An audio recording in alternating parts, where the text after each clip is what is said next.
ভিতরে তাকাইয়া দেখো কত সাধারণ মানুষের কান্নার আওয়াজ।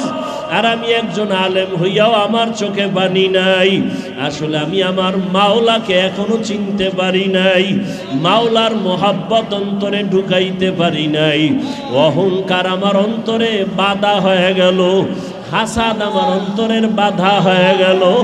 আল্লাহর কাছে এখনো কাঁদো আর কান্নাওয়ালার থেকে দোয়া চাও।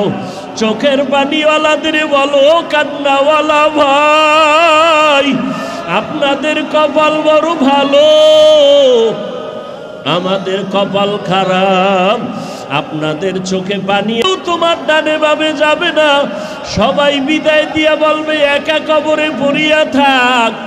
হাসরের ময়দানে একা যখন দাঁড়াবো, আমার মা আমার বাবা আপনজন কেউ আমার সামনে আসবে না।